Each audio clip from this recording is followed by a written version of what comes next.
Welcome to Audible Interlude, a G.I. Joe podcast. I'm your host, Dave West, codename Phantom Troublemaker. And I am your co-host, Noel Wood, codename Crapshoot.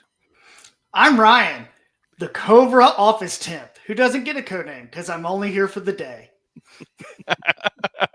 Very well done. So everybody will notice that Kristian is not currently with us. He is just off. Had a little scheduling conflict, but we might see him pop into the chat or in and out as his availability changes over the night. But we do have Needless Things head of research Ryan here to help us out, who, despite, I mean, you grew up with Joe just like we did, but it didn't become the same, obsession that it is with me and Noel and Kristian. But because you're who you are, you stay on top of all the news regardless. Yeah, an obsessive tracking of toys that I will never own. So you're going to help us out with some of the news. And then also, since we are just a few days away from Halloween, we've got some spooky plans. We're going to be talking about some toys that are available right now or available for pre-order right now that maybe could complement your Joe collections, but provide something a little more frightening to go along with them. And if we're a little weird tonight, it's because we are currently simulcasting in landscape and in portrait mode. There are a number of reasons to be doing this. It's a new feature that StreamYard offers. So if you find yourself looking at us in a vertical presentation and you're like, what is this? Why is this like this? There is a separate video on the Needless Things YouTube channel that is the old landscape that you're used to. So just be aware, you can have your choice. So if you'd rather watch us vertically, then you can. And right now, the three of us are looking at two separate displays because I do need to monitor. I need to monitor this vertical just to see what it looks like and see what's going on with it. So that's why if every once in a while maybe I'm a little distracted or something gets a little wonky, like just now when our intro video played and we were getting audio from both in our headsets, it threw me off a little bit. But anyway, the Needless Things YouTube channel is what you're watching right now. If you are with us live, we are tons of reviews. I've got the biggest stack of stuff backed up I've ever had right now because so much stuff is hitting October. Operation Monster Force, I'm making my way through the newest releases of those. I will finish up the last 3 that I have next week. 2 go up this week. Also the Snake, the MMS, I've got Budo, I've got Slice and Dice, Slaughter and Mercer that I realized haven't even gone up yet. So many reviews backed up and new stuff still coming in, like Playmates Retro Footmobile, the Teenage Mutant Ninja Turtles Footmobile, stuff like that as well. So basically lots and lots and lots of toy reviews. I potentially could be filled up through Thanksgiving just with what I've got to review right now. As a matter of fact, I've got something that was supposed to be a review for the Halloween season that I might just have to go live this weekend and do because I haven't had the opportunity to do it yet, and it's been sitting here for 2 weeks. So, Needless Things YouTube channel, like, subscribe, share, follow us wherever you listen to podcasts. The audio version of this episode will be available this Friday, wherever you get your podcasts. Click the follow button, subscribe, leave a 5-star review, do whatever you got to do. And we are looking at some other podcasting options at the moment. I don't believe anything we do will affect how you're able to listen to the show, but I'll have an announcement probably next time we're live about what's changing or not with the audio versions of the episode. The biggest change would potentially be that the audio versions will be available here on the channel, which you may have noticed is something that I've been kind of trying to work on the last few weeks, and it hasn't worked right yet. So I'm going to try and get that figured out too.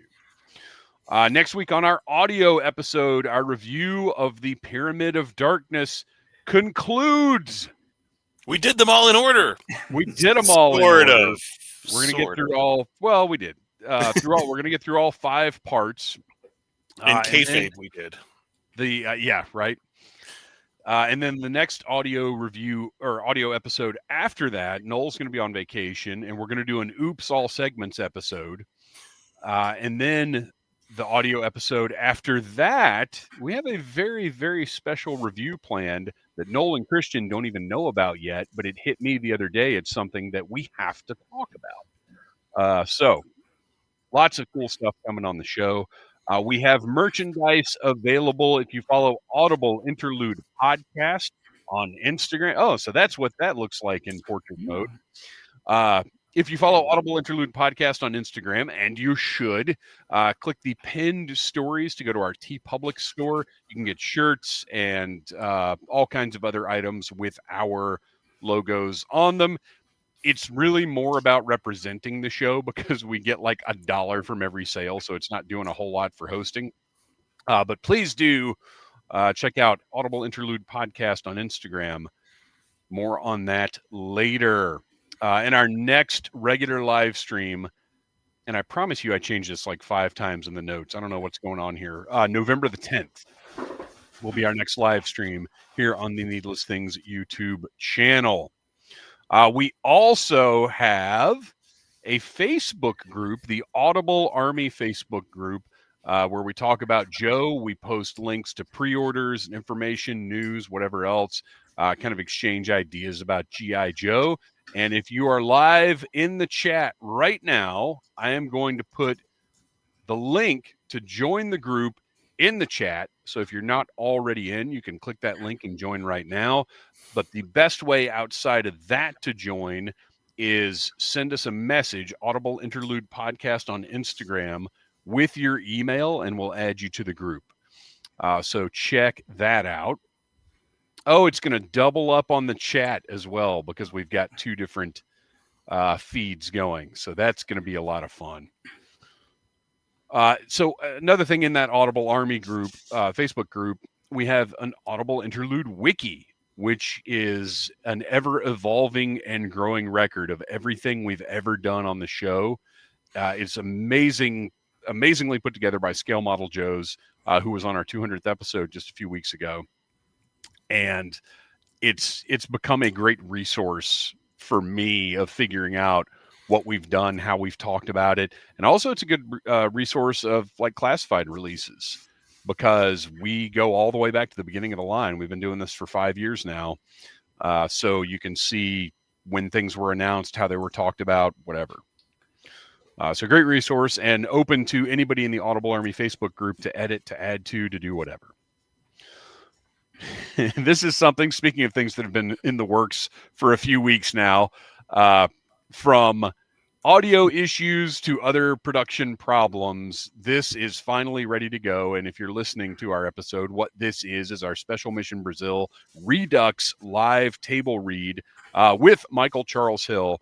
That is finally going to go up this week. I'm going to double up. I don't care because I've got a huge interview on Wednesday that's going to go up Wednesday night. Might go up as soon as I'm done with the interview. But I'm going to go ahead and put this up this week as well. It might be Friday, but there's video and audio of it. And if you're in the Audible Army Facebook group, you're going to get a special audio bonus that is only available there because we can't be infringing copyright all over the place. So check that out. Got any follow-up? Has anything come in, you guys? Any new figures? Anything you want to throw out there real quick before we get to the news?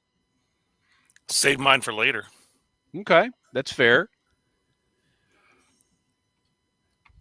Then we will plod directly into the news because we've got more of it than we expected. Because we knew MCM was happening, but none of us, look, I'm sure lots of people knew exactly when it was, but there's a lot going on in the world. There's a lot going on in our lives. And while we enjoy discussing news, announcements, current events about G.I. Joe, I'm going to be honest and say I can't keep track of it all. All right, so first news that I like, Toy Collector's Wish Book Volume 2 is back. It was sold out for a little while, but you can go to the website right now and order a copy, hardcover or softcover. This book is a must-have. I actually meant to have it sitting on the desk, but I've got several other things on the desk that I need for the show. But these are awesome. There is a G.I. Joe specific edition coming out in the coming months. These are just go to the website and flip through they've got GIFs of the different pages that you can flip through.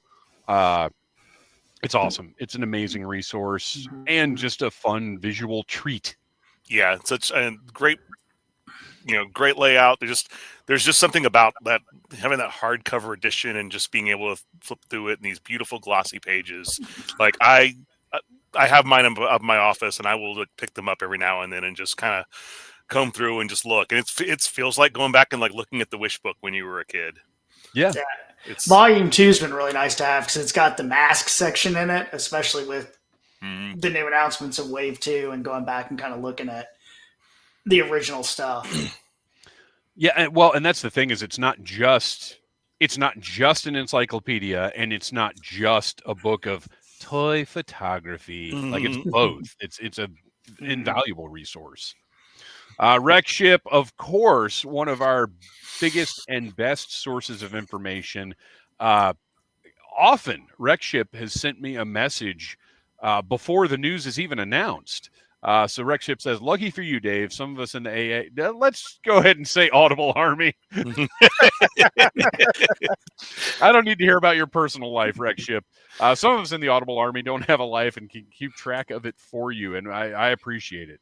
Every single time Rec Ship reaches out, it's 85% of the time when Rec Ship reaches out, it's valuable. He is reinstated. All right, we got to talk about this. Energon Universe cartoon. So there was some... Not everybody was clear on what this announcement actually was or what it meant. Guys, what was your understanding of this? And I've got the announcement here. I mean, I kind of took it with a grain of salt when I first heard it, just because we've heard about so many of these different media projects related to G.I. Joe and related things over the last few years. But yeah, I don't know. I'm still not quite sure what the whole thing's going to be. Well, the problem was the original announcement kind of got buried as things move their way through the different media outlets.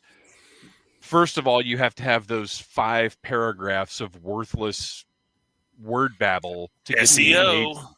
Like before you, what is that again? Search engine optimization. Yeah. So the reason why you can't like find a recipe online without like scrolling 20 pages to find the actual ingredients. It's got in the vat in the front. Like, my grandma used to tell me stories about Transformers when I was a young child. Like, and that's the problem, is you have to go like 5 paragraphs deep into any article before you get to actual information, and there's no telling what kind of like preposterous fluff these news sites are going to fill those 5 paragraphs with, whether it's, AI slop or whatever. So it a lot gets lost in the utter BS landscape. But the bottom line, as I read it, and I recommend everybody check out Deadline. To me, the Deadline article was the one that was the most, here are the facts of this thing.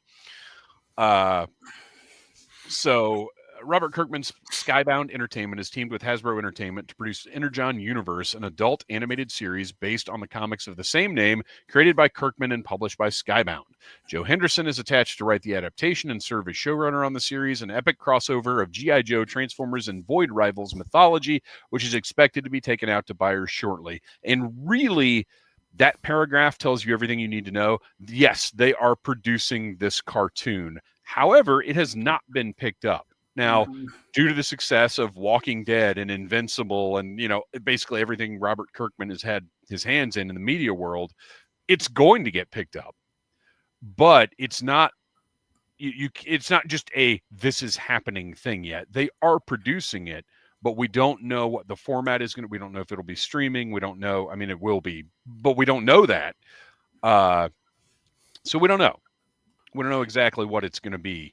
But the good news is, because of Kirkman's success, because of, Noel, when we were talking about it in the chat, as you pointed out, the lifelong reliability of the Transformers franchise, this will be in front of our eyes at some point, for sure. My only concern about it is I don't want the success of Invincible and The Walking Dead, for that matter, to be reflected. Like, we've seen some pretty gory, wild stuff in the Energon universe, but I don't want that to be the point of it. Mm-hmm. In the way, I don't want, we got to shock them every minute to be the point of it, like some of these other projects have been.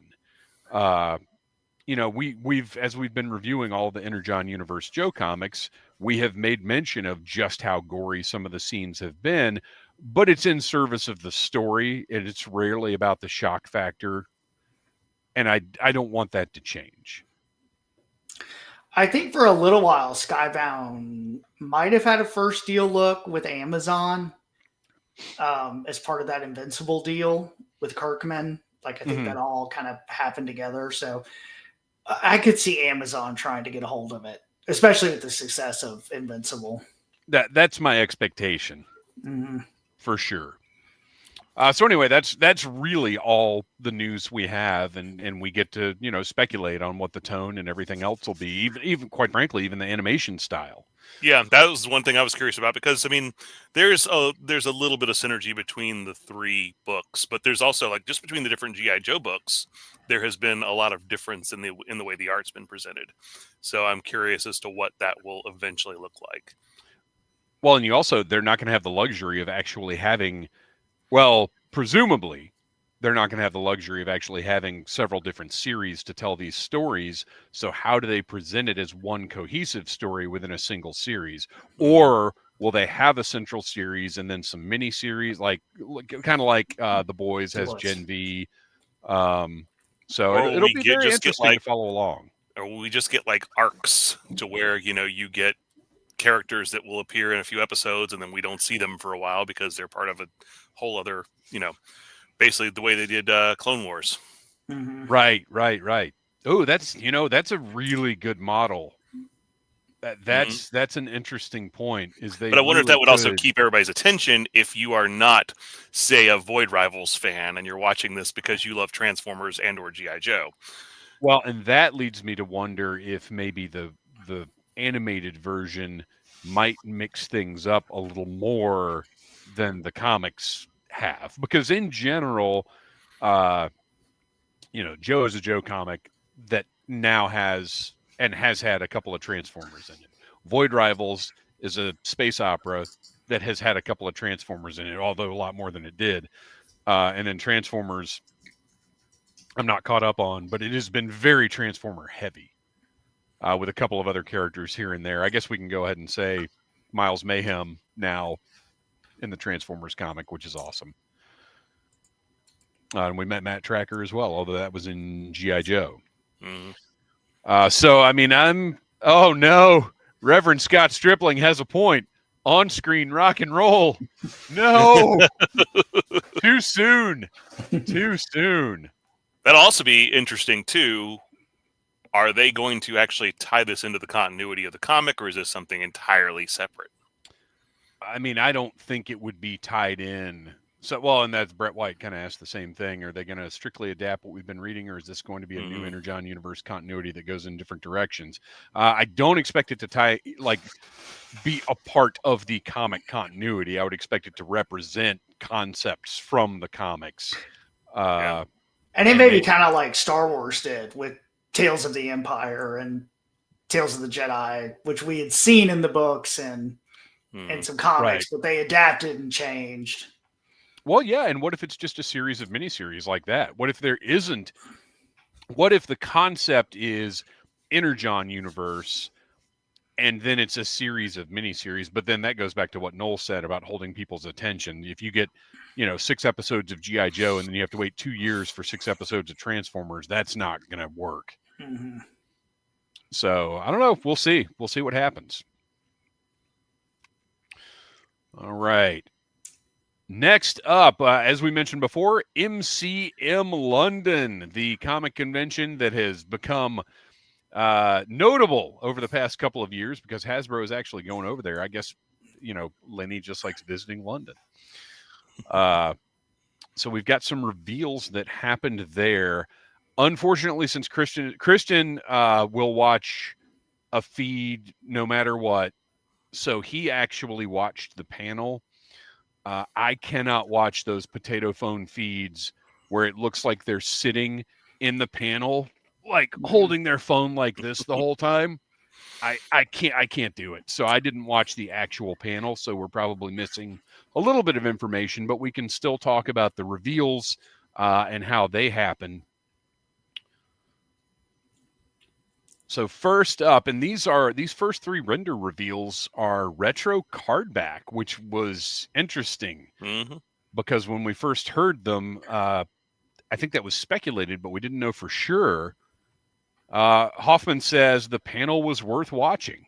But is there a feed that's worth watching? Mm-hmm. Is it anybody not like to the extreme left on an angle?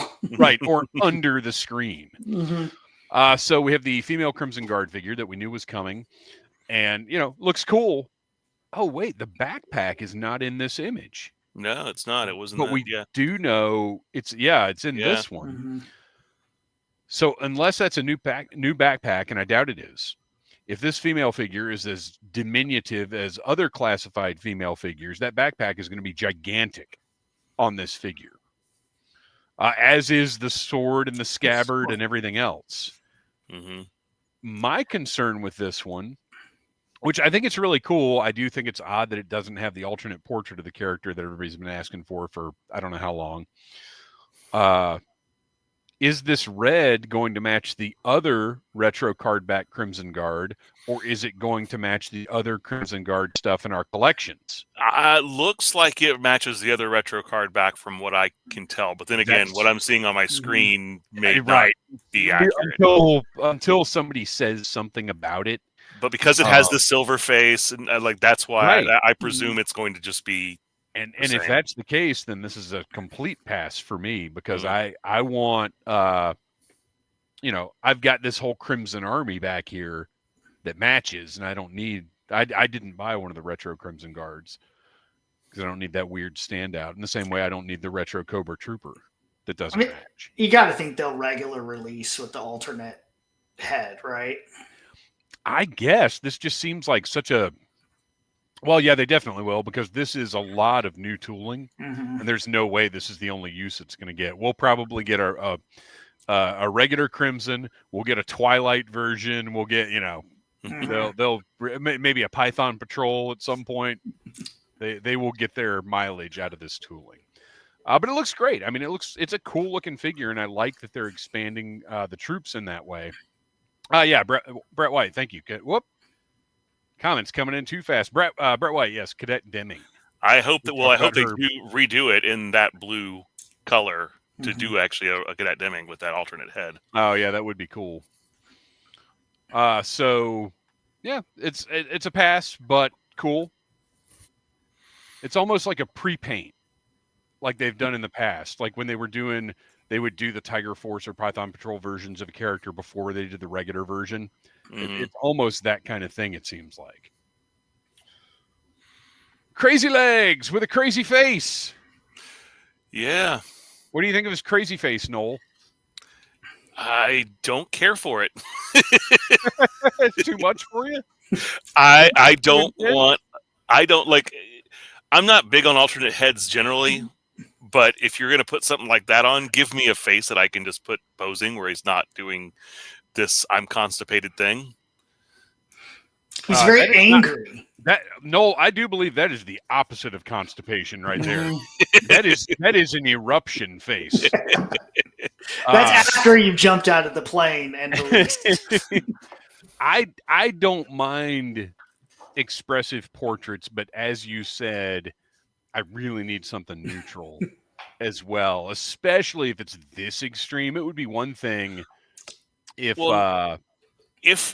you've already tooled the original head, right? Include it.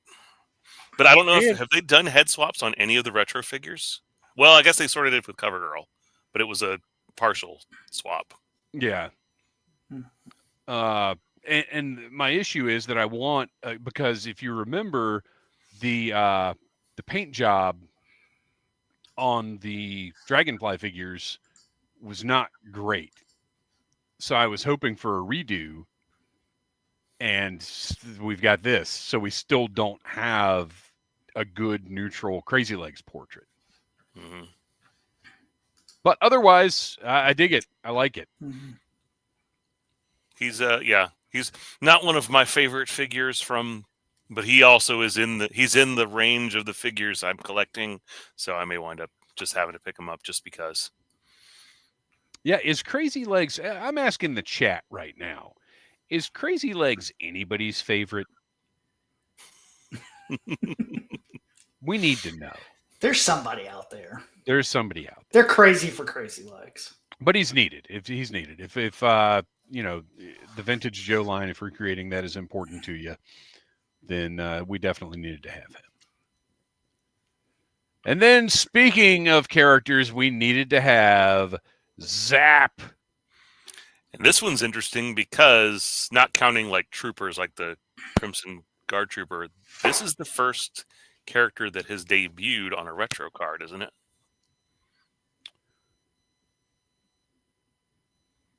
Yeah, I think that's correct.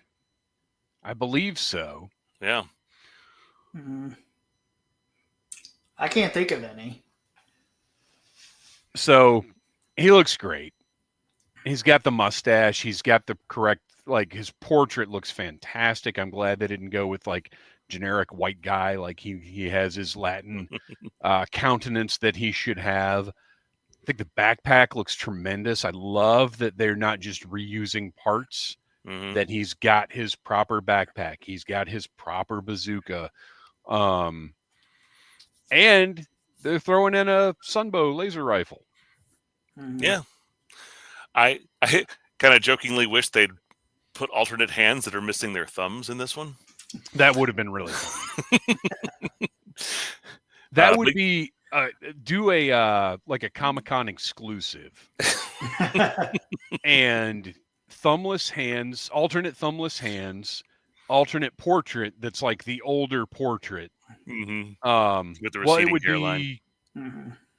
who was it? Grunt? It was Grunt, yeah. Okay. And So Grunt and Grand Slam all had the same head. So use Grunt, the classified Grunt, but paint the hair black. Put that portrait in there and do the two-handled bazooka. Like, do a full Zap loadout and just make it some goofy little box, like an anniversary box or something. I don't know. I think that would be neat. I would get it just for fun. The helmet, I know I pointed out in our chat, but you know they're going to re-release all of these 013 figures eventually with that helmet. I would think so, yeah. Yeah. Kevin Riddle says the H on the belt buckle is a nice touch. Yeah, and Hawk had that. Or wait, I think it's Hawk. My review went up yesterday. Somebody tell me. I think Hawk had that as well. So yeah, Zap's looking really good. Very pleased with how he turned out. Colors, the color of green seems right to me as well. Yeah. After talking about Short Fuse and Steeler and how they seem to have swapped their greens, it's good to see Zap looks like he should look. Yeah, so those were a couple away from our 013 collection being complete. What have we got left? Flash and Double Flash. Yeah, Flash right. and Grand Slam. Yeah, and that's actually a good point. Rekship says Zap's face is just mildly irritated. That's a good point. He does have an expression, but it's not as extreme as Crazy Legs, so it's fine that that's his only look. That's not a big deal. So here are the card backs. I just don't care about, nothing. Well, I guess it is something against the artist. I just don't find myself inspired by these on the card. And I also don't care for, if you notice, these have the same look as the Walmart modern scale retro figures that they did, where the accessories are all packed out, just floating over the head. I still think that doesn't look great. So there's nothing here for me to want to keep a mint on card. But 2 out of 3 I'll be ordering. All right. We got some name reveals, and the only reason these have no background behind them is because the source I got them from, they were just PNGs with no background. So we've got Taurus and Red Dog. These are the images that they used in the presentation. So we can assume that they're going to be based a little more closely off of the Sunbow designs than the original figures, which, I mean, weren't too far off. Mm-hmm. But these, I like that they're using this more for the inspiration. And I presume that we'll eventually get a Mercer on a retro card back to go with them. When I was a kid, and when I saw this reveal, I remember liking the Taurus figure so much. And I've discovered that I like some weird G.I. Joe characters when I was younger. Like, my favorite figure was Big Boa for some reason. And I don't know what that says about me. Or like, but I vividly remember, like, yeah, Taurus and Big Boa, these are my guys. Well, I mean, I liked all the weird figures when I was a kid. It wasn't until I started getting involved with the G.I. Joe online community just a few years ago that I even found out people didn't like, or not even didn't like, people loathed like Crystal Ball and Raptor and stuff like that.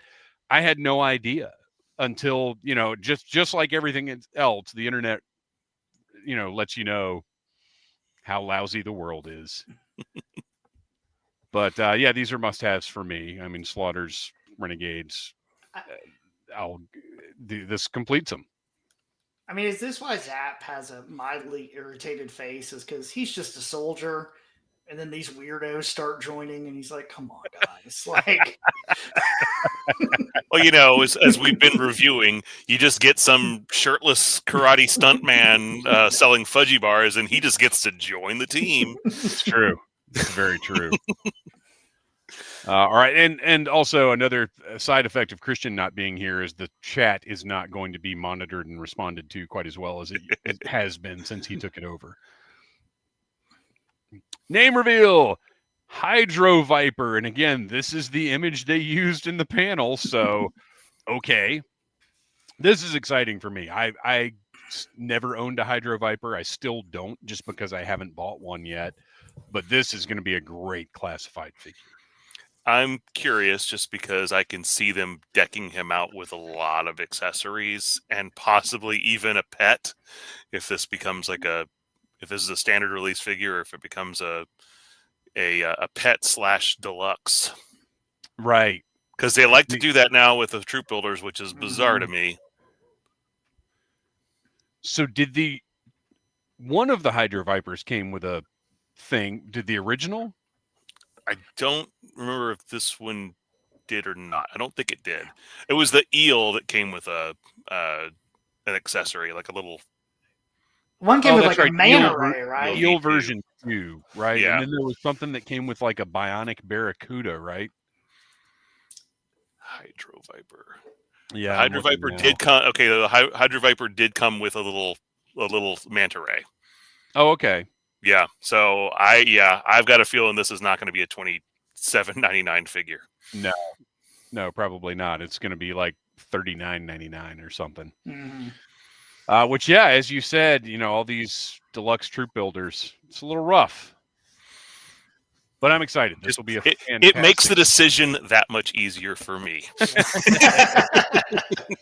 But this will be a great classified figure. As will Zanya. Now, this is not the image they chose, because the image they chose was really weird. It was a sketch. I can't remember what the source was, but I pulled this one instead. Very excited. One, to expand the Dreadnoks, but two, just because I really liked her character's introduction. I always enjoyed what DDP did with bringing in new characters, and I always dug her. I did see, as I was looking for an image to use, I did find somebody who suggested Shotzi Blackheart as casting, which visually, sure, but I have seen samplings of her acting skills And while I'm a huge fan of her as a sports entertainer, I will say no thank you. I'm curious how they'll do the hair on this one. That's the thing I'm actually most excited about is seeing how they do the hair. Mm-hmm. I mean, it's going to have to be like it'll be the separate, not removable necessarily, but the separate hairpiece like they do. But it's going to have to be a much softer plastic, I bet, to accommodate the braids hanging down. That would be my guess.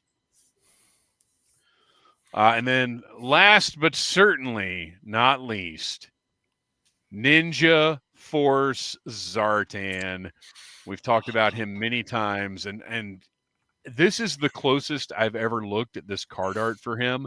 And he sure is doofy looking. And I'm not even talking about his mohawk and his face paint, because I think those look awesome. What is up with his face? What is he doing? Where is he looking? Right. Not where he's getting ready to shoot that arrow. That's punk rock. He doesn't even need to look. He doesn't even care. This is another one. This is going to be an incredible classified figure. Now, it's probably going to be deluxe, right? And my understanding is this is a Target exclusive, right? I don't know. Was that said? Hoffman said that. Yeah. Did they say that during the panel? I don't know. Yeah. Does that mean then? Well, no, because they've already done Slice and Dice. I was going to say, does that mean Ninja Force is going to be Target's brand going forward? But I don't know. The card art better say Real Ninja Action on it. I mean, it probably will. It wouldn't surprise me a bit. Although I do wish they would use the really garish pinks and stuff. Yeah. When they're doing stuff like this. Hoffman says Ninja Force Zartan going to be a pain in the ass to get. I don't know. I mean, none of the Target stuff since Cobra Island has really been a problem, has it? It's all been. Matter of fact, if it's a deluxe, you're going to find it on clearance before you find it at retail price. Right. Noah Manchild says, I'm ready for Brett White to cosplay as Ninja Force Zartan. Oh, we all are. Let's go. My wife has already done that.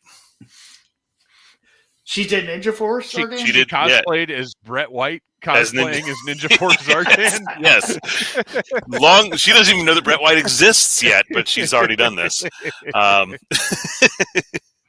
think Ryan Cadaver's already got a battle vest. He's halfway there. Yeah, that's true. This would take him 10 minutes to put together.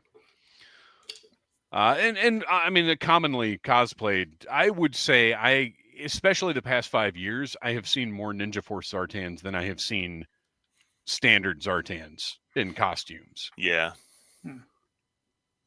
So that's it for MCM. Did anything, not even necessarily Joe, anything else, any other news out of there that was interesting or important? They revealed a bunch of Black Series figures. They revealed better Black Series figures at MCM than they did at New York. Now, are whatever the lightsaber effects, the swooshes or whatever, is that new? They haven't done that before? They've done it before. They had one with Dooku. I can't think of it. I know Dooku had one in that last re-release of him.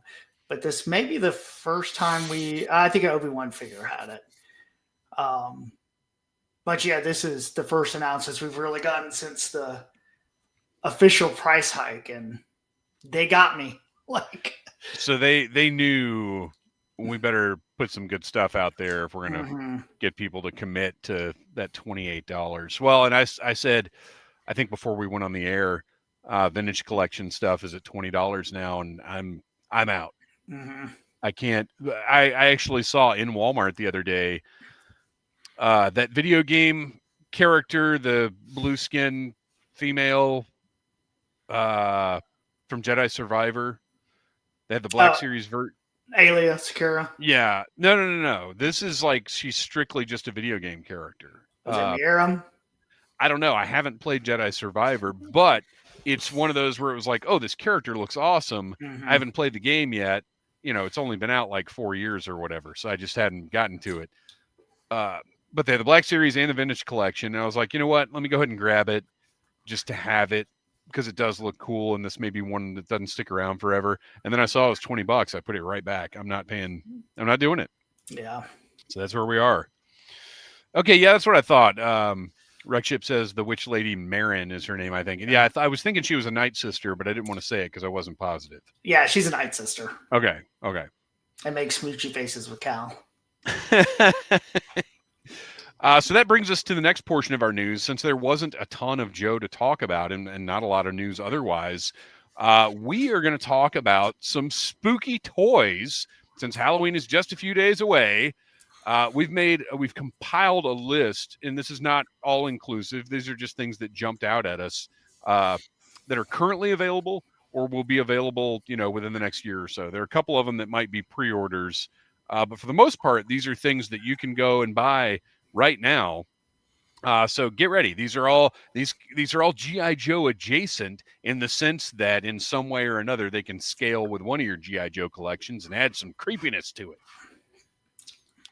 So we're going to start with. I'm going to start by saying if you go to Best Buy, they have a ton of NECA horror figures on pretty good clearance right now, anywhere from like $10 to $15 off.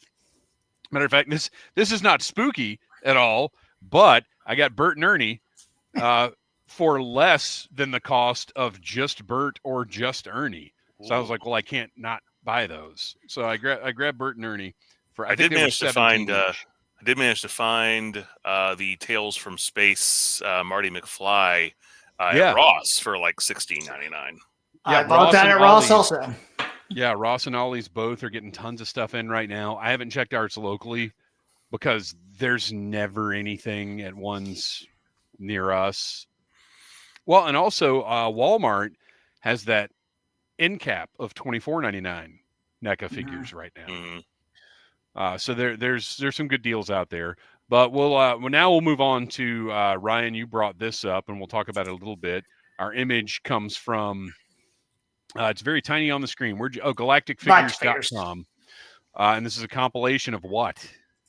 These are the Halloween Black Series figures. They've been doing this series for a couple of years now, and they do the holiday ones too. You can get the holiday ones now. I poo-pooed these at first, and then I started getting them, and I love them. They're just silly. I really like the witch with Asajj Ventress. Yeah, they're just fun. Mm-hmm.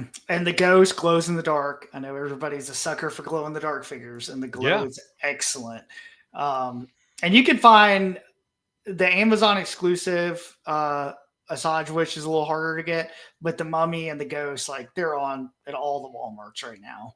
And I like a lot of times they come with the smaller little, I guess, pets, but the porgs and the. Yeah, it looks like they all come with a little pet companion. Mm-hmm.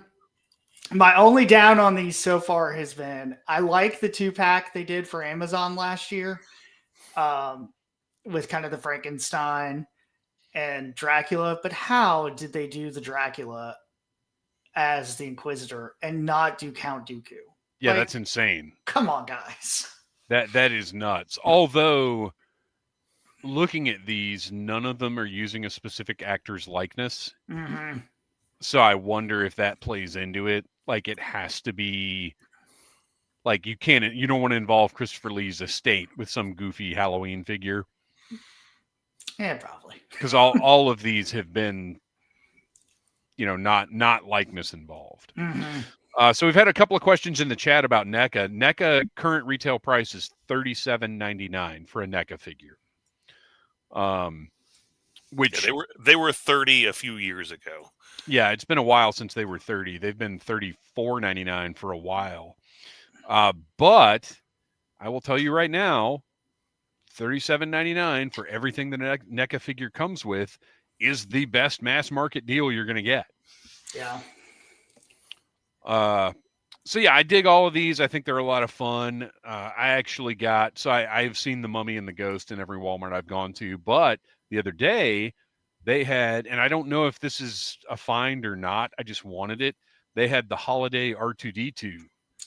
He was difficult to find initially. They've released more of them. Okay. But he's a really good one. And he can go if you get your Home Depot R2-D2 decoration, you can go with it. which I'm currently stalking Home Depots trying to find it. So what your suggestion with these was, what could Joe do in a similar vein? Yeah. And I think that's a little tougher proposition in a weird way, because I think there's a little more leeway to get a little silly with Star Wars. You know, say what you will about Crystal Ball, Raptor, whatever else. I think once you start painting Cobras in like Christmas sweaters or something, I don't know. Joe fans can be very sensitive about how our franchise is treated. I think Star Wars is such a mass market property that, you know, everybody knows Star Wars. Everybody everybody knows somebody who likes Star Wars. And yes, this novelty Star Wars items have been a thing for, you know, as long as Star Wars has been around. So I think they get away with it a lot easier. We see, like, you know, they've done Transformers holiday stuff a few times too, because Transformers is that big of a property now too. But I just don't know if G.I. Joe could pull it off. And Rekship is saying Zombie Viper, but that's different. That's just an existing, you know, horror sci-fi element within Joe.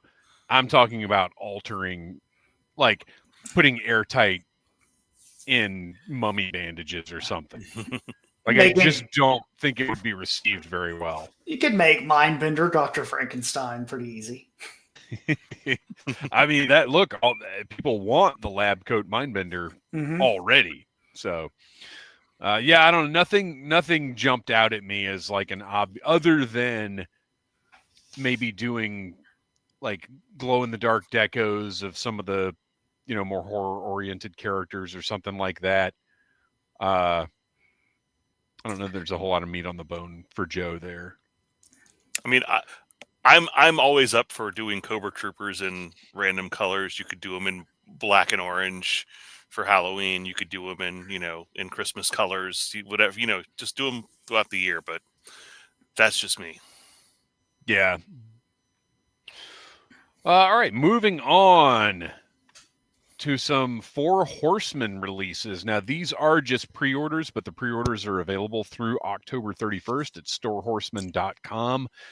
You've got a couple of graveyard zombies that are, as you can see, if you're watching our video feed, there's a male and a female. They've got alternate portraits, and they have alternate clothing options as well. Because if you're familiar with the Four Horsemen figures, you know, they do the, what are the holiday figures called that they do? Obscura, something Obscura. Figure Obscura, right? That have soft goods garments and things. So these two zombie figures have interchangeable parts, look really cool.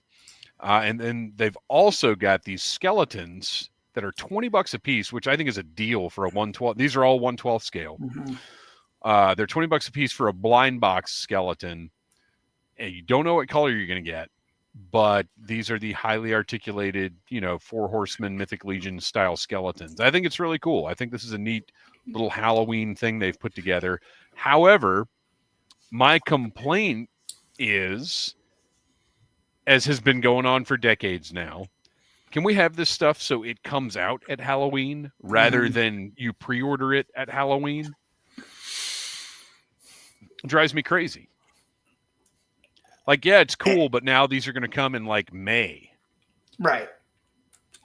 And what's the better marketing gimmick? Putting Halloween stuff out in March where you're not thinking about Halloween as much, or like for pre-order, knowing that you're going to get it at Halloween time, or putting it out now when you're thinking about Halloween and then you're ready to put your money down for it. I'm sure that some marketing research has gone into this plan. Even if they can have both. I'm sure as well, because that's how everybody does it. But I don't know, it just annoys me. Well, ideally, they would keep their mouths shut until the product was ready to sell and just have it in stock. But I understand that's not how independent toy companies are able to operate. Most aren't. Some are. Speaking of, you know what? I didn't add this because it just happened today. I didn't have an opportunity to add it. Speaking of independent toy companies having product just in stock, tomorrow, Zombie Sailor Toys is dropping 3 Halloween-specific figures. They have revealed 2 of the 3. One of them is Flower Crown Danhausen. These are all the retro style, the like WWF Hasbro style figures. The Flower Crown Danhausen figure, a Hannibal Lecter figure, and then the third has not yet been announced. And as I said, these are in stock and will ship after you pay for them. So it is possible. Zombie Sailor's been doing a lot of in-stock stuff lately. Actually, the last wave that dropped, he just put up a wave with Hakushi. Oh gosh, who else is in it? Todd Pettengill, and two other figures, and they were in stock. He didn't announce them, didn't do pre-orders, didn't do any. Well, he announced them. We knew they were coming, but there were no pre-orders. Just dropped them, sold them. It was great. All of us. But yeah, check out Store Horseman. Todd Pettengill figure. It looks great too. It's awesome. So storehorseman.com. Check it out for your graveyard zombies and your skeletons. Of course, Operation Monster Force is out there. Big Bad Toy Store has tons of them up for pre-order, has tons in stock available right now. You can check out the reviews here on the Needless Things YouTube channel. And then we go over to Boss Fight Studio and the Court of the Dead figures, which are a collaboration with Sideshow. If you remember, years ago, Sideshow launched these 1/6 scale Court of the Dead figures that have their own like mythology. And now Boss Fight is doing 1/12 scale versions of these figures. These two that you're looking at on the screen, whose names I did not write down, are available right now from Boss Fight, coming in any day now at Big Bad. I think they're even up on Amazon, although the pre-orders might be sold out. But these are, I got the Red Sonja figure from Boss Fight, and it's amazing. I've got some of their wrestling figures that they've done, also amazing. And as a matter of fact, I also have that creepy death lady. Oh. With the removable mask. Absolutely incredible paint job. Like the way that deco goes up the legs, up the arms. Their Boss Fight stuff is fantastic. And, you know, you kind of have to compare it to Mythic Legions a little bit because they're in the same vein. And to me, they feel a little better than a Mythic Legions figure. A little sturdier. A little sturdy. I was about to say, Mythic Legions, you got to be ginger with them sometimes. Yeah. These feel more like action figures. So moving on to some more skeletons, Boss Fight also has a 2-for-1, buy one, get one free on a ton of their skeleton figures. As you can see here on the screen, if you're watching, they've got a luchador figure, a cowboy figure, a bunch of different warriors from different times, a Viking, all kinds of interesting stuff, swappable parts, interchangeable heads, lots of accessories. So for $30, you can get 2 of these 1/12 scale skeleton figures. I think that is a bargain. Yeah, that's killer. So I actually was going to order them earlier, but then got distracted by finishing up the show notes. So I'm going to have to get back on Boss Fight's website and get these skeletons before this sale ends, which it ends. I'll go ahead and look it up right now so everybody knows, because if you're listening on Friday, I don't want you to jump on here and think you can get some skeletons if the sale is over. This promotion will end on October 31st at 11:59 p.m. So you have through Halloween to order yourself some skeletons, which is also, by the way, when the pre-order for the Four Horsemen zombie figures ends. So who has licensed the Skeleton Warriors now? That's my question. That's a good question. It might be Varner Studios, because Playmates Toys put the figures out and also did the re-releases in the early 2000s, or maybe mid-aughts. But I believe they were all designed by Varner Studios, who may retain it. But I'm not positive. I don't know for sure. I would love to see Skeleton Warriors in this style. That would be fantastic. And it seems like an easy Well, I say easy. Well, yeah, it says it seems like an easy sell. Like, make a bunch of skeletons. Cool, let's go. Yeah. Mm-hmm. Next up, we've got some Healy made figures. If you remember, I shared those Healy made figures I bought a few weeks ago. These are just some Halloween specific ones that are available right now. You've got two versions of a 3-inch witch. They're both glow in the dark. One of them is Rotten Gourd, and one of them is Rotten Pumpkin. And then on the right side of your screen, if you're watching the video feed, this is the Hallowed Wrestler, which is, if you notice, the helmets are actually different. Well, the whole figure is different between the 6-inch one and the 3.75-inch one. The smaller one has that rangefinder down, and the larger one doesn't appear to even have a rangefinder. But they're in slightly different poses. These are both glow in the dark as well, with a green and orange spooky Halloween color. Healy Made does all kinds of awesome stuff, so be sure and check them out. Their little Glyos 3.75-inch figures are just great. Speaking of Glyos, from Toyfinity, which you should check out my interview with Toyfinity on the Needless Things podcast, went up a few months ago.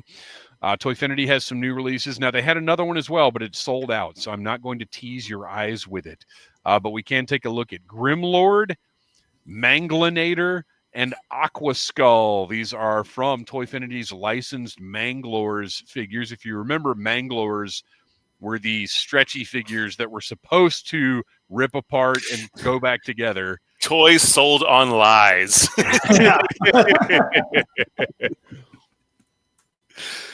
So yeah, these are Glyos Manglores. So you actually can take them apart and put them back together and swap all the parts. They're great little figures, and all the Glyos stuff is. I've been really enjoying that stuff lately.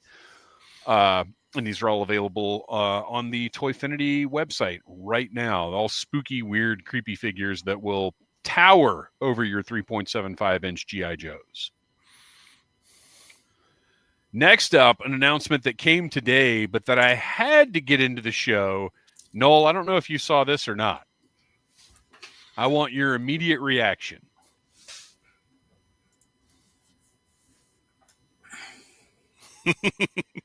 I did see these, yes. Our pal Chris at Grindhouse Toys, the voice of Claymore, by the way, has gone, and they're done. Speaking of working in silence, these are ready. They will be available at Retro Toy Con and at where are they showing up first? I meant to put a note in here. I don't know. The screen's much smaller now that I have to. We have to share it with the little. Yeah, I know. Mobile. It's creating some problems. Road Pig John says, "Is anybody reading this chat?" Road Pig John, as I mentioned earlier, Kristian is not here tonight, so I'm running the show and trying to handle the chat, which is a lot. So we're kind of reading it when we can. So let's see here. So Grindhouse Toys, anywhere. World War Hell Buddies. We've got two of the characters from World War Hell, because one of them is the Spectre, and then the other one is the faceless gentleman with face or without face. Spooky and creepy and wonderful. And they are the 22-inch size. So these are big pillow buddies, like the old wrestling buddies, but they're World War Hell. And that's not a bad price for 22-inch stuffed figure. No, $40 for these is great, because WWE equivalents right now, well, depending on who you get them from. But yeah, that's a solid price. The question is, would my wife accept these as throw pillows in our living room? I think the answer is, when you put them on the couch in the living room, it's already done. I mean, the blue matches our decor, so. Okay, so he's going to have them first at Spooky Empire in Orlando this weekend. But I talked to Chris earlier today, and he's going to have them at Retro Toy Con in Greenville as well. Provided the stock lasts that long. And that's what I'm curious about, is Oh, this is hilarious. Reverend Scott Stripling art. I'm going to have to come back to that. Will World War Hell fans get this connection, or will they just be confused by why there are pillows of these characters? So Reverend Scott Stripling, I remember your dog and your Hogan pillow, Dave. So I have no idea. I have no idea what you're talking about. I can infer a couple of things, but Hulkamania ran wild. Yeah, well, no, it sounds like maybe Sam the dog ran wild. Yeah. I don't even remember having a Hogan wrestling buddy. I don't remember having any wrestling buddies. So that's interesting. So I had a wrestling buddy at 49 years old. This is news to me. That's somebody you were, I guess. Yeah. Well, I mean, I was never, despite a Hogan King Kong Bundy interaction, I don't think it was me, Scott, because my parents were very anti-wrestling. I didn't have any wrestling like toys or anything. You might be mistaken, or I mean, I might be as well, but I don't think I had any wrestling stuff at all when I was a kid. So anyway, moving on. World War Hell Buddies reviews coming soon. Are you sure it wasn't James? I could see James, although he probably would have been the one ruining the Hogan Buddies. Last thing, and I don't think I bothered getting any images for this one because there's so many, but Boglins are, oh man, I had one out and loose. Let me reach back here. Well, that went on the floor. So Boglins, classic 80s toys. They are, I didn't pop the bottom out of that one. Let's see here. Speaking of interviews, I also talked to Tim Clark, creator of Boglins and Sectars, and worked on a lot of Jim Henson projects back in the day. Great guy. So Boglins, excellent gross out spooky toy, and Big Bad Toy Store currently has the newest Boglins available, crazy marked down, up 50% off and more. I got one of the Bat Boglins for $12 the other day.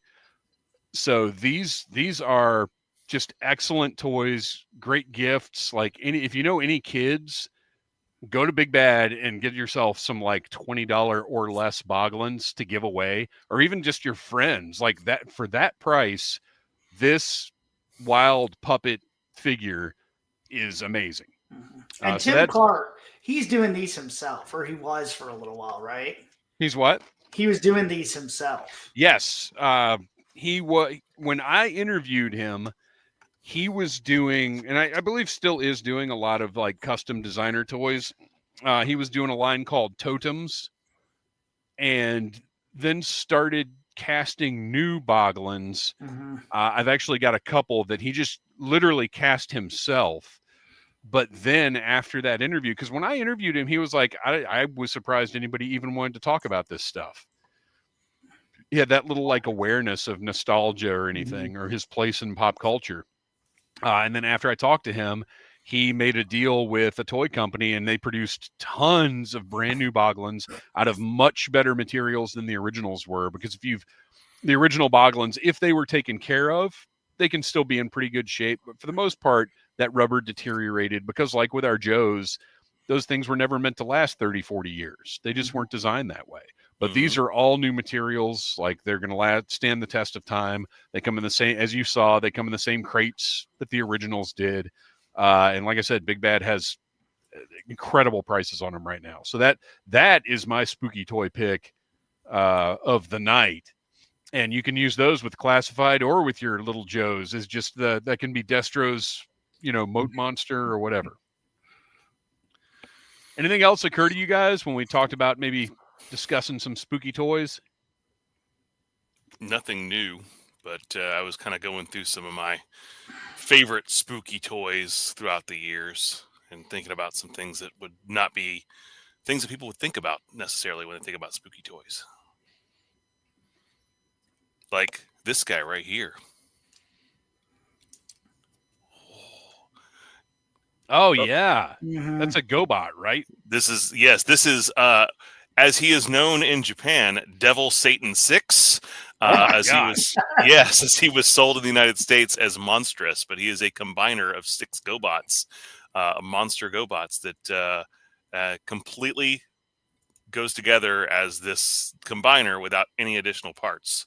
So That's yeah, great. yeah, I was like, definitely one of my favorite spooky toys of all time. I pulled out my original movie Maniacs when we first started talking about this. Look, are they good by today's standards? No. But I No. still have a lot of nostalgia for those things. Oh, I've got several of mine still up. Mm-hmm. Yeah, mine are all on the shelf. I had to take I had to put the signs away, Mm-hmm. the movie poster things, because they take up so much space. But yeah, all my movie Maniacs are on my horror shelf over there still because they're so nostalgic for me. They're so inaccurate. Yeah. They're so nostalgic. I picked up not too long ago. I got the Norman Bates one just because I'd never had it when it first came out. It's better than because it was one of the later waves. Yeah, but I've still got. I mean, like that Edward Scissorhands one. You know, that's great. it's really good. And there are, that first wave is the one that's kind of like a little sketchy as far as where they pulled their concept art from. But as they went on, like by the time they got to Edward Scissorhands, they were making. I mean, they're statues; they're not really action figures, but they were doing really good work. Mm-hmm. Oh, here we go. This is some good news. Road Pig John, what is happening? GoBots cartoon is now on Tubi. You just blew Noel's mind. Oh, he had to lean in. I'm just sick of seeing myself this big on screen. Oh. Oh yeah, we should put you away. Sorry about that. We needed your GoBots reaction. Yeah, no, I have seen that it's on Tubi, and I have tried once again to try to watch that series, and I can't get through the first 2 episodes. It's not. Reverend Scott Stripling says I used to have all those Sideshow Universal monsters. Are you the Sideshow toys that were at Toys R Us like 2000-ish, 98, 2000 around there? They're close to classified size, right? No, they are not. They are giant. They're like 8-inch. They tower over classified, and I still have all of those out on the shelf as well. All right, well, that brings us to our favorite segment of the show, the one where we need you, the Audible Army, to contribute every time. If you're following Audible Interlude Podcast on Instagram, every time we're doing a live stream, we will put up a post that says Sound Off, where we are requesting your input as to what we are going to talk about. So let's get into it. It is time now to sound off. First up, from Todd5719. Hopefully this one isn't too long. Given that figures like Retro Cardback Cover Girl and Combat Armor Cobra Commander, I appreciate your attention to detail by saying Combat Armor Cobra Commander. Come with multiple portraits, and other companies are releasing packs of portraits and or hands.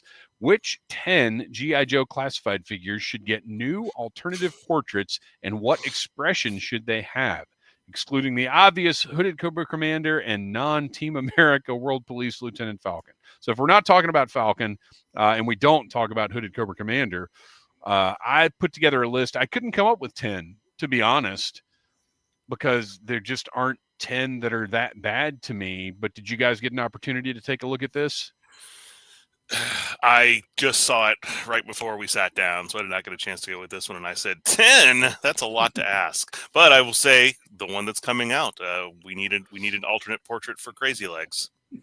That's what I was going to say. I've been working on my list. It's Crazy Legs. So I put together a little list here. While I didn't dislike the original Cover Girl portrait as much as a lot of people did, I would take a redo of red-haired Cover Girl. I'd be good with that. I put Crazy Legs on here, but now I'm going to say Crazy Legs times 2 because I want one for Night Force Crazy Legs and for this new Crazy Legs. And then Wild Bill and Ripcord, because as I said, I felt that the paint operations on those portraits with the Dragonfly figures were a little suspect in the first place. I would like to have redos of those. And then Buzzer and Ripper. I am fully switching over to Noel's side on that. And Monkey Wrench for that matter, too. Well, yeah. So Buzzer, Ripper, Monkey Wrench, all with attached sunglasses. Mm-hmm. And for that matter, Sergeant Slaughter, because not that I'm going to buy another Sergeant Slaughter, but I just don't need glasses that come off on a figure who's never portrayed without their glasses. I'm with you on that now, because there's too much. If all of them were as good as the sunglasses that came with the original Sergeant Slaughter, then fine. Mm-hmm. But they're not. So until you can get to the point where they are all that good, just put them on. Just make them non-removable. Sculpt them onto the head. I would do if they were going to do another. I mean, we've gotten a couple of Storm Shadow figures already, but if they did another one unmasked, so we just get Tommy's head, that'd be great. Although I'm wondering if they eventually do some like comic inspired, like Vietnam era inspired figures. I think that's a set everybody would lose their minds over if they did the Long Range Recon Patrol. Yep. People will go nuts for that. And then Lady J, although honestly, I think the whole figure needs a redo, but I would like another portrait on that. Would you and send then that finally, we need another Lady J to sit on the shelf for 3 years without ever moving. That's what I say. Does it ship straight to Ollie's? And then finally, the one that I threw on there just because is I wouldn't mind another Dusty portrait.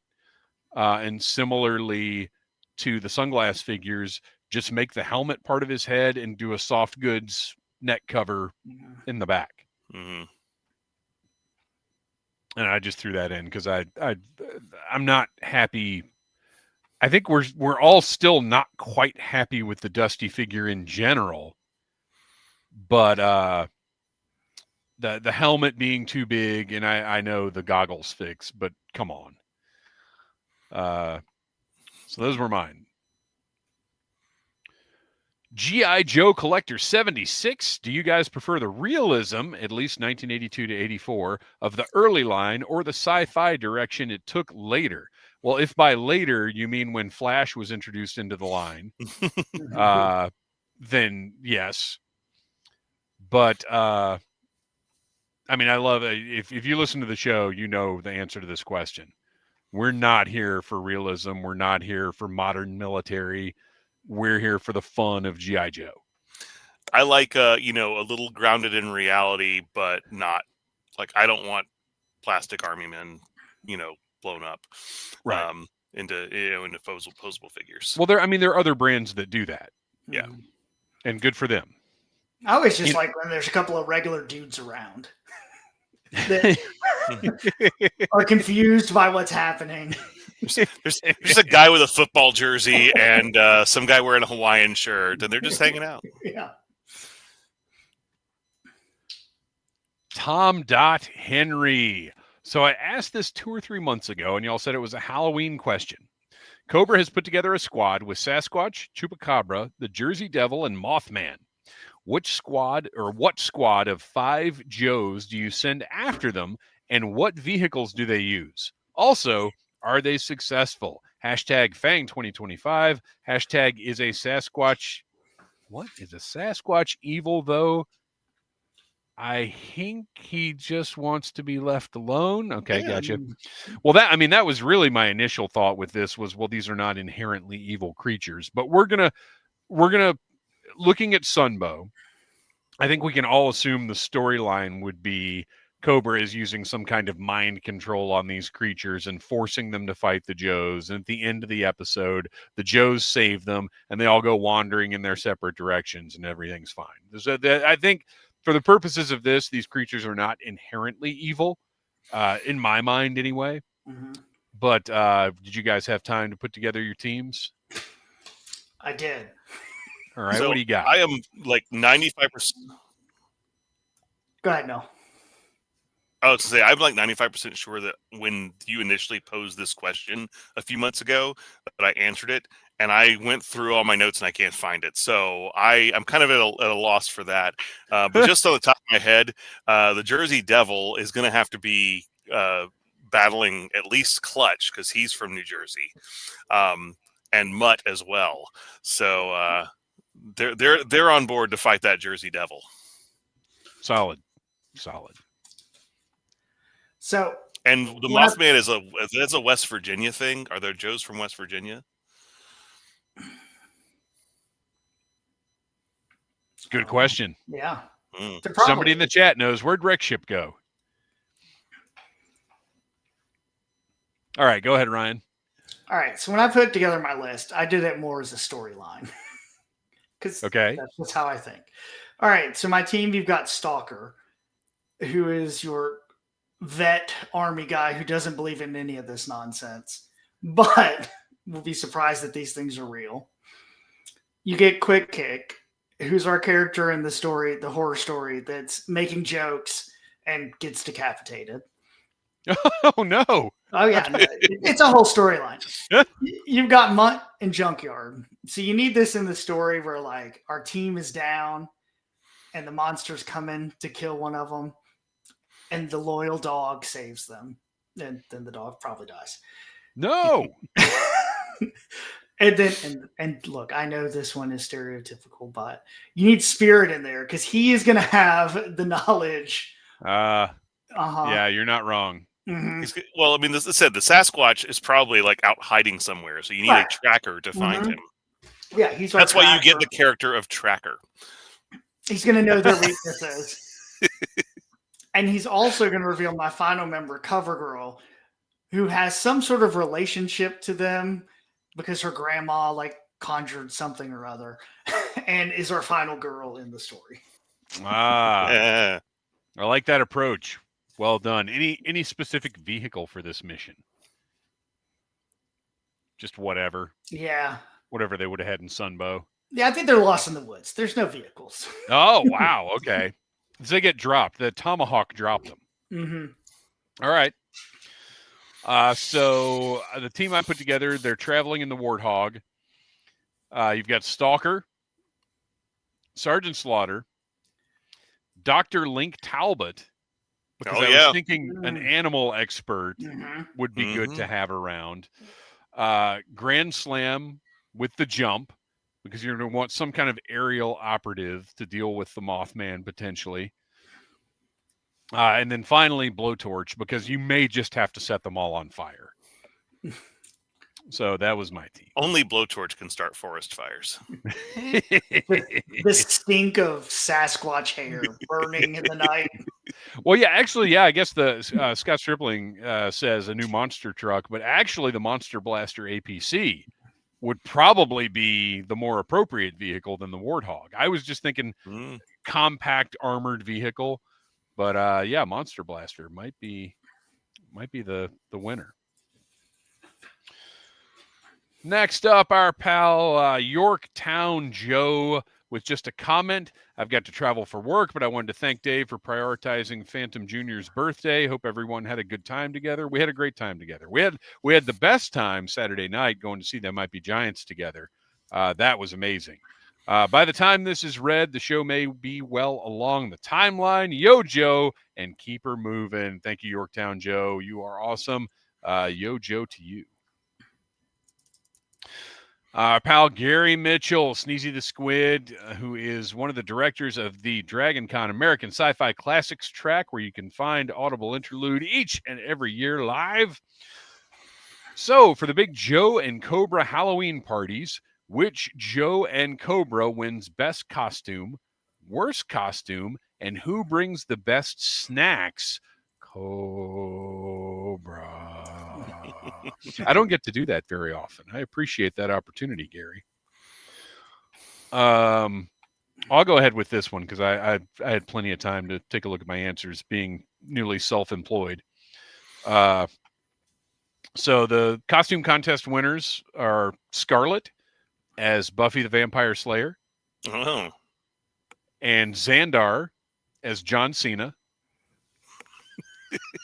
Eh? Eh? See him. Worst costume is for the Joes, Doc, because I fully believe he's the kind of guy who would just wear scrubs. Mm-hmm. I don't know if you know somebody who's in the medical industry and they show up to your costume party just wearing scrubs like it's a costume. Lame. I think Doc would be, as much as I love Doc, I think he'd be that guy. And then for the Cobras, it would be Zartan in his crummy beard mask. The Master of Disguise would have the worst costume, Right. of course. Yes. Well, and I thought about, like, nobody, even, it doesn't matter how good his costume is, everybody at Cobra is going to be so exasperated by, well, he's the Master of Disguise. Of course he's got a good costume. Like, nobody's going to vote for him anyway. So he just wears his dumb beard mask. Snacks. I didn't really have anything creative for the Joes. I just said Roadblock because he's your default answer for anything food related. Yeah. But for Cobra, I said Darklon because he's going to bring that exotic Darklonian chocolate that everybody loves. And I'm giving that as a freebie to the Energon Universe team. If you want to throw Darklonian chocolate, some kind of subplot with that, you can have that one. That's a gift from me to you. Is that like Dubai style chocolate? I don't know. It's just dark chocolate, but better. So I went with for best costume because he is an undercover guy. He's probably got a bunch hanging out in his closet. Is Chuckles. So I'm sure he's got costumes galore. He can throw out. That's solid. I feel like Dr. Mindbender, if he's bold enough to run around with, his shirt off like that all the time and that cod piece, he's probably also going to be fun at parties, coming up with some fun costumes. Okay. Worst costume, it's got to be Beachhead because he's allergic to fun. He's the guy who comes to the party wearing the "This is my Halloween costume" T-shirt. If that even. Mm-hmm. Right. And then for worst costume, I said Darklon because his mask is burned to his face and he can never take it off. So he's stuck just having Darklon's head. He's got that mask, but then like a witch hat on. I was also uncreative and I said Roadblock. Although I did say barbecue probably would be good too because he likes to barbecue. For the best snacks for the Cobras, however, it's the Dreadnoks because they're bringing donuts and grape soda. Solid. And grape soda. Yeah. Okay. All right. I'll give you that one. Robert Streben says, do you think we will get a Super Trooper? I am every single day thoughts and prayers for Super Trooper in Classified. I've been talking about it for 5 years. Oh, you shut your dirty mouth, Yorktown Joe. Yorktown Joe says if we do get Super Trooper, he won't be vac metal. It'll be sad, marbleized gray plastic. Get out of here.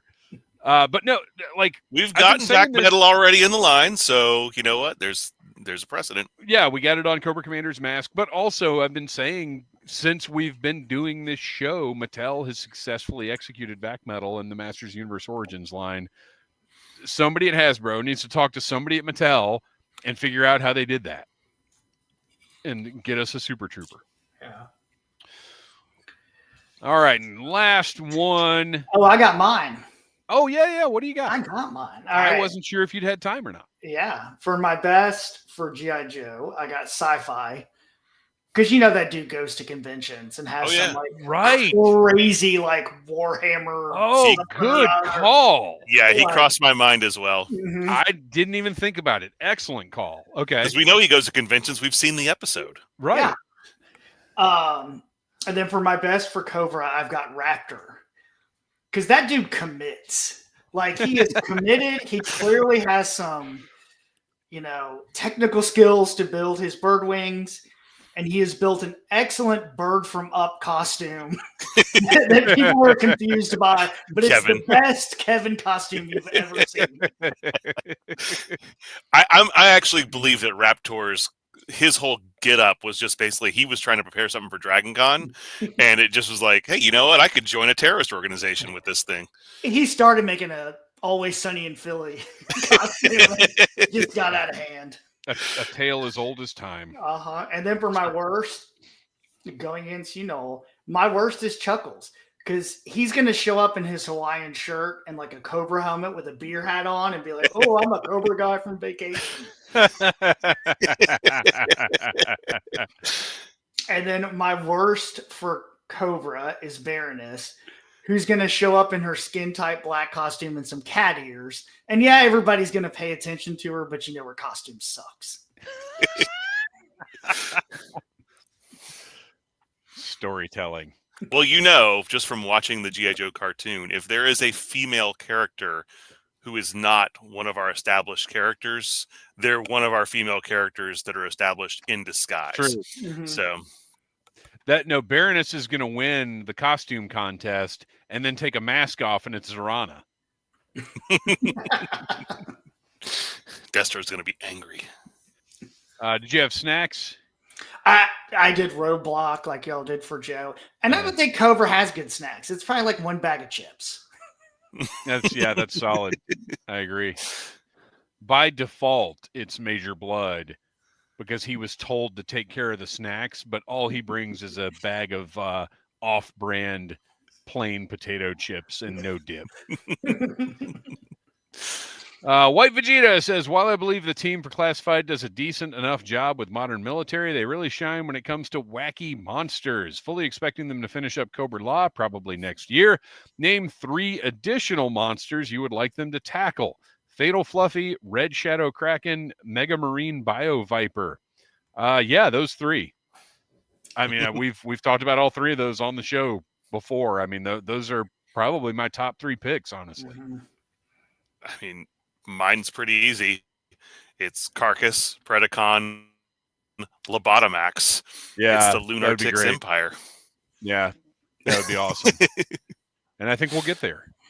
Now, they'll be $78 a piece, but we'll get there. Sure.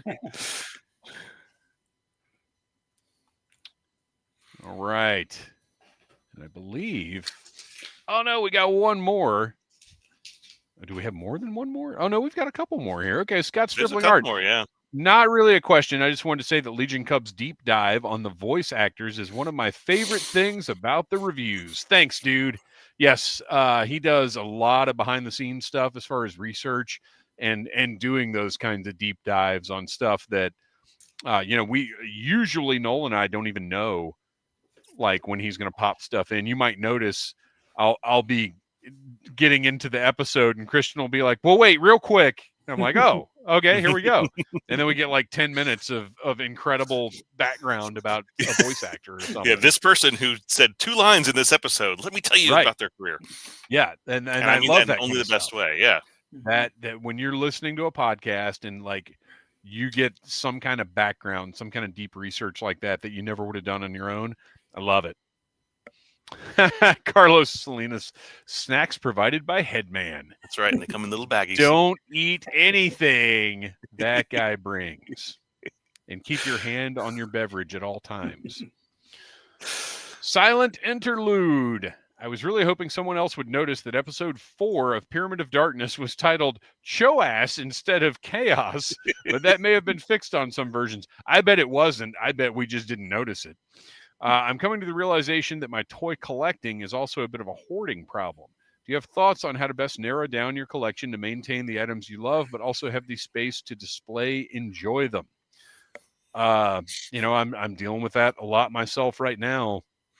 And it really comes to a matter of, do I want this or this displayed? Because in general, I don't sell toys anymore. They'll go into storage. And I'm actually right now, I've got a few sections cleared out and I'm trying to decide what goes there. Mm-hmm. And it's tough because something in the room I'm sitting in right now needs to be packed up and go into storage. But I really am having difficulty figuring out what to do with it. And I know a lot of people rotate their collections. To me, that's insanity. I don't know how you have that much time in your life. And I just wouldn't enjoy doing it.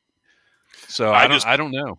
I just try to figure out how can I fit more figures on these shelves and or install more shelves in places that like I mean you've seen because you've been down here and you have to kind of like walk around corners to see like all the shelves I've got set up, and it's not ideal because I'd like to be able to stand in the middle of the room and admire everything, but Yeah. you got to put things where they fit. Yeah, you do kind of have to. But yeah, that's how it is. Oh, and by the way, I'm looking right here on our social media thumbnail for last week. Did not notice it because I put up the title card and it says right here, "Choass in the Sea of Lost Souls." I just didn't notice it. Oftentimes, our eyes perceive what we expect them to perceive. I've been watching off the official Hasbro YouTube. I'm going to check right now to see if it's actually the same there. I don't think it's corrected anywhere. I can't imagine them going in and replacing a title card. That's crazy. Well, and I was watching it off of the Shout Factory set, and if Shout Factory didn't correct it, it's not corrected anywhere. All right. Ninth Medina. No question, just need to vent. Hasbro should have revealed Zap, a Latino from New York, at New York Comic-Con that coincidentally took place during Latino Heritage Month. That's all. Getting off my soapbox and going back to being a random listener. Well, first of all, there are no random listeners. We value each and every one of you. Your support is invaluable. All we can hope to do is grow the audience, and you are all important. Nobody is random. But I agree. You're 100% correct. There is no argument against that. It absolutely should have gone down that way. And just like they did with having a Native American introduce the concept of the classified spirit figure, they could have had a Latino come in and discuss Zap or consult it, done something. They could have made something of it. However, not really in Hasbro's defense, because there's no defending any corporation right now. They're all complicit in the greatest evils ever wreaked upon humanity. But in the defense of the Joe team, they just don't have enough staff to consider those kinds of things. It's just not possible with the way things are now. I mean, if you look at it, they can barely coordinate announcements. Sometimes they just cancel live streams and don't tell you why, and they never actually come back. Yeah, I mean, I think they have enough work on their plate just trying to manage this line. In an ideal world, yes, things like that would happen. But we, as I think most people listening know, we are not in an ideal world right now. But I agree 100%. That would have been great if they had had the resources and presence of mind to pull that together. Tiki Rum Dumpster. My goodness, what a controversial name. Who would ever go by that moniker? Outrageous. With Ninja Force Zartan going to Target as an exclusive, what sub-team will go to Walmart next? We've gotten this one before. These kinds of things are tough for me to think about because I don't care. I mean, if I'm being honest, it'll be whatever it is. If it's a sub-team or if it's some made-up thing like Mole Rats or whatever, whatever. Let Walmart have Eco Warriors. Well, and that's I want Eco Warriors. I don't want Walmart to distribute those. Right, and I honestly hope we've moved past the idea of relating sub teams to specific retailers. And as we mentioned before, Slice and Dice came out with the Ninja Force livery and are not Target exclusive. So Ninja Force Zartan doesn't mean Target is Ninja Force. It just means they're getting that potentially getting that figure. Which, by the way, sources have been wrong before. Until that's confirmed, I'm not treating it as confirmed. And right now Walmart had the Ghost Viper. Well, what is that? That's not really. It's not. Is it Crystal Ball's sub team? Like I don't know. Well, Dire. It's Dire Technology. So I don't mind them making some made up thing to be a retailer exclusive, but I'd prefer it if they stayed away from sub teams being retailer exclusive. Like Noel said, I want Eco Warriors. I don't care about Battle Force 2000, so you can throw that. Dude, after I got my which one? I don't even remember which one. What did I get? Dodger? Is that who that is? Whichever one I got. I'm kind of into them now. Oh, and by the way, on the Joe Fest Hall video where I shared that figure, somebody was like, "That's not the right gun," but it is. So you don't know what you're talking about, pal. Also from Tiki Rum Dumpster, what members are going on your Save Money, Live Better Mission Brazil pack? Okay, this one, what is this? I imagine it's one you're going to skip because you're going to save that money. Or is that like a corporate moniker for somebody? Is that like Walmart's logo or something? Oh, it is. It's Walmart's motto: "Save money, live better." So this would be Walmart's the Walmart Special Mission Walmart pack. Just repaints, maybe in like blue and yellow. I don't know. With so they have that little Walmart little sun symbol. The asterisk. Yeah, instead of is it a sun? Is that what it's supposed to be? I don't know what it's supposed to be. Oh, yeah, okay. But whatever it is, yeah, they should all have that on their uniform.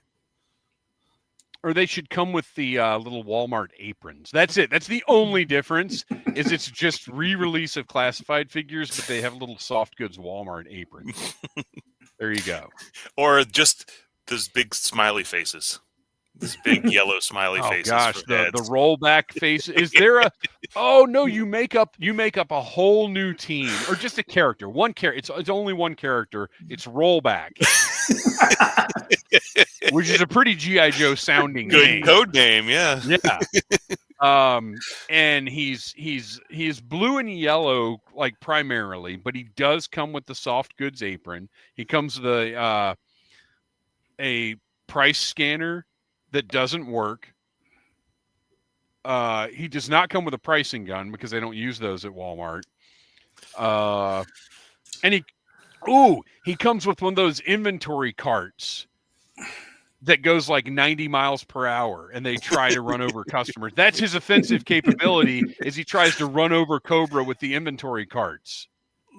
Look, I was going to say, times it comes with a little robot sidekick self-checkout stand. It doesn't work, but it's yes. Yeah, it's got the red light is always on. the front of it is open for some reason. Yes. Yeah. Right. As many times as Hasbro with Transformers especially has done these cross brands with they retailers. Did like a Target Optimus, didn't they? They did Target Optimus, who had a little Ravage that was called Bullseye. Yeah. They did a and they've done terrible names. Like they did a crossover with Mazda called Zoom Zoom at one point. Yeah. So I can see Rollback being an official G.I. Joe Walmart exclusive character. Look at this. We've got the set underway. Nowhere Man-Child. Team code names: Rollback, Greeter, and Layaway. Well, they don't do Layaway anymore. Great. Didn't they stop doing that? I didn't think this warranted as much conversation as it has gotten. Good job, Hoffman, for a thought prompt. Well done. All right. Well, that brings us to our final segment of the show. Now, Ryan, I did not prepare you for this. I should have. So, Joe and Tell, I don't know if you know or not, is a segment where we each share something on camera to talk about that may, it's probably G.I. Joe related, but not always. So if you don't have anything, that's okay. We'll wrap this thing up a little early because we've actually we're coming up on closing time anyway. Noel, have you got a Joe and Tell? I know you do because you referenced it earlier. Here, I'll go first because mine is cheating a little bit. So when Hasbro has let you down, when Super 7 has let you down, when every toy company that has the G.I. Joe license, Funko, everyone has let you down, and nobody has produced a Hector Ramirez figure, what do you do? what do? I'll tell you what you do. You go to Plastic Meatball and you get yourself a real newscaster like Gary Gnu Oh, Nice. from Great Space Coaster. Because no GNUs is good GNUs with Gary Gnu. This was Plastic Meatball has a sale going on their website right now. I'm actually, you know what? Oh no, I can't open it up because it's unpunched. The card is beautiful. I don't want to open him. yeah. But anyway, Plastic Meatball is having a sale. I got this. I got the Blunt Man and Chronic figures. They were like $7 or $8 a piece. So go get yourself a Gary Gnu if you're our age and you remember the Great Space Coaster, which, by the way, had a nightmarish assortment of characters that I did not remember until I looked at this, because Gary Gnu was literally the only thing I remembered from this show. Baxter still terrifies me every time I see that guy. Is that the clown? Yes. Mhm. Horrifying. I remember the weird, like, stained glass elephant or whatever is going on in the front there. That's a little who's using his own hand to manipulate his trunk yes. every time you see him. Yeah. So yeah, Gary Gnu. Thrilled to have this figure. All right. Noel, what do you got? All right. I mentioned her, I believe last time we were recording, because I got my shipment notification. But this lovely lady right here. Oh, yeah. One of my favorite things to have come out in a long, long time. This is the Missing Link RC figure from Transformers. This is, of course, loosely based on the prototype, the unproduced prototype that they did back in 1986 for the movie. Of course, someone at Hasbro thought that girl figures would not sell, so they decided not to produce her or Unicron, which they also produced a prototype of at the time. She was available in two colors. They had the prototype colors that were more like an orangish, and then this one which was more like the anime colors. I went with this one because these were $89, and I could not justify buying both at that price. Yeah. But I do love the fact that they did the prototype colors, just because that's the Mhm. history of it. And they did a really good job of like adapting kind of the look of this prototype, but still giving it decent proportions. Like the legs are a little bow-legged like the prototype was. Yeah. But other than that, the transformation is I mean, it's really intuitive. The thing about this was going to be my question, because it seems like it wouldn't be. No, it's very intuitive, and it looks really good in both modes. Like especially like the way you fold that down over there. The other thing too is the plastic on this feels like the plastic from the 1986 Transformers figures. Oh. It has a little bit of die cast here in the feet, not a whole lot, but it does have a little bit there as well. You know, you got your rub signs and everything. The one thing, and I know they did this because this is accurate to the 86 toys, is that it has a sticker sheet. I kind of wish they gave you an option with a sticker sheet versus an option with tampos, because I hate stickers. I hated applying them. I debated whether I even should and just like leave it intact. The one thing that really drove me crazy was this up front, the Autobot symbol. They included two. This was the second attempt. The first one I tossed because I could not get it on straight. And right, because there's probably not like a sculpted field to put it in. You're just hoping. Nope. And this one's still not great, but it's better than the one before. I may wind up, because I've got some sticker sheets around somewhere. But look, you got to think, if you had it when you were a kid, what would it look like? And it wouldn't be on there perfect. Because I mean, I like the thinking of this Missing Link stuff is that, yeah, it's got the improved articulation or whatever, but essentially aesthetically it's meant to blend in with the original toys. Yeah, and that's so I did, because I had one of the later RCs, which is one of the ones that has the giant backpack that it's a shell former with a backpack, and it was up there just because on the robot side it looked a little bit closer to the 86 figures. Actually, just recently, the 86 figures used to be right above my head up there for the movie. I moved those because we were doing an addition to our house, and we took out the window and replaced the window with shelving. Nice. So yeah, that top shelf, because everything in that room is all movie related.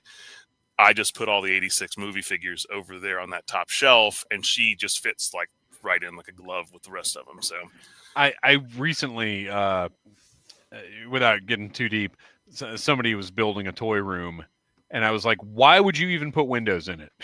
Yeah. Don't. That's a waste of space. Yep. Don't put windows in." I'm having that problem right now, figuring out how to get new shelving in without blocking windows. No, forget it. Block them. Block the Screw those windows. All right. Well, whoa, now it's just the Noel show. Take us home, Noel. That brings us to the end of our show. We've had a great time here tonight talking about G.I. Joe and about spooky stuff. Ryan, before we go, where can we find you online? What are you up to? You got other projects out there. I do. I co-host the Execute Chapter 66 podcast. It's a Star Wars book club where we do a new book about every 2 weeks. And then we also cover the shows and the movies, but primarily books. And you can find us on Apple and all the things. Noel, tell us a little bit about The Finest. The Finest is an international G.I. Joe costume club that raises money for a fantastic organization called Canines for Warriors. We will be at Retro Toy Con, having a little small booth up there. So drop by if you're going to be around and donate some money, pick up some swag, and talk some Joe. I will also be at Retro Toy Con just for Saturday. Get some business up there. Our music is by Andy Sanford of electricminnowmusic.com. Follow us on Instagram at Audible Interlude Podcast. Join the Audible Army Facebook group by shooting us a message with your email address, and we'll get you added. Our next live stream on the Needless Things YouTube channel is November the 10th. Put it on your calendar. We'll be back on Monday. And then next week, our audio episode will go up on Friday. And thank you, everybody, for your support. Thank you for hanging out, contributing, listening, whatever it is you do. Thank you for being part of the Audible Army. And until next time, yo, Joe.